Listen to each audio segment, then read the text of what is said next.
Evening. It's day 21. Day 21. You believe that? Day 21 of going sober for October, and it's me, Derek Reynolds, once again. Glass of water. Look at that. I'm already halfway through today's glass. Pints of water. I've never felt so refreshed. 21 days, 3 weeks. 21 days, you see, it's funny because, when you get to 21 years in the United States, you can legally consume alcohol, but, 21 days I've been free of it.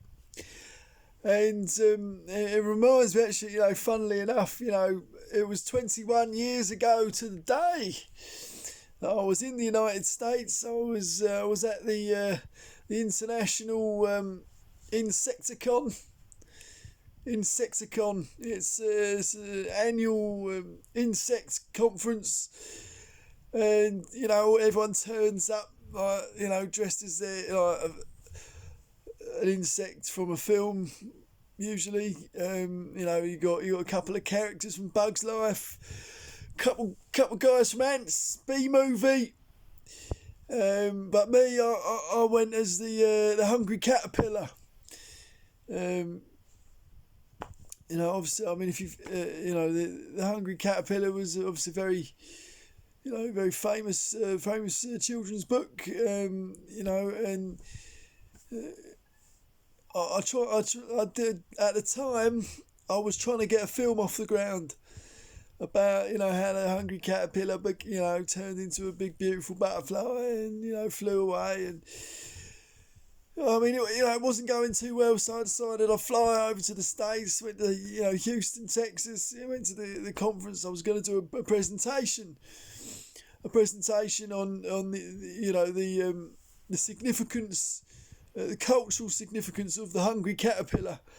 With the crux being, no one really understood how very hungry that caterpillar was, because that's the whole thing. Like a caterpillar's life is just geared towards preparing for the cocoon, and so once it's all cocooned and all wrapped up, that's it. The caterpillar's duty is done, and also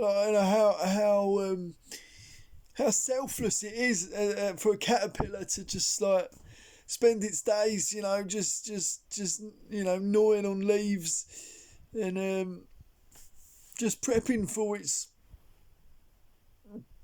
chrysalis. And so that was the crux of my presentation. Aside from obviously, I obviously had to do a bit of PR. Since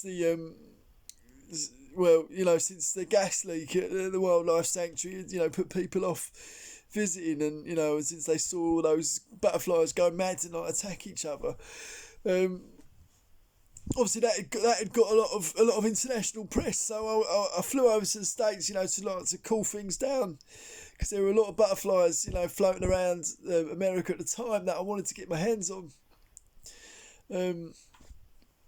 And there was a rivalry with an American fella, Felix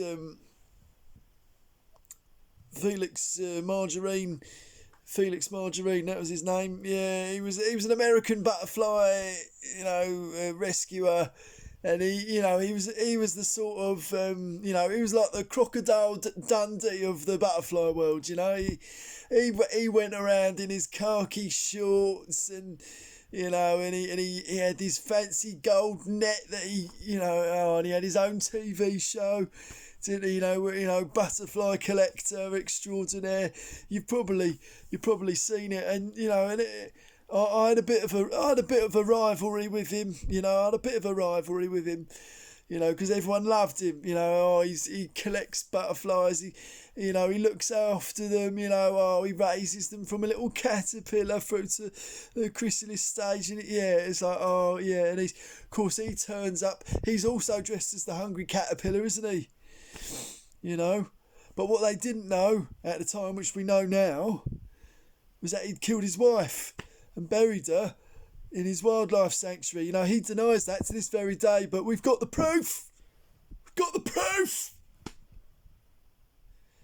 And basically that's what my presentation turned into, was going through all the evidence of like how I knew he'd done away with his wife. You know, I obviously had to use my wife at the time, Linda, you know, because she came along, you know, she'd done some mind reading, you know, she threw down some tarot cards, and she, you know, and you know, the jig was up. The jig was up. If only the police had listened to us, you know. He's still going, you know, he's still got his little butterfly world, you know, butterfly theme park, yeah. Yeah. I never got my butterfly theme park going, did I? No, I didn't.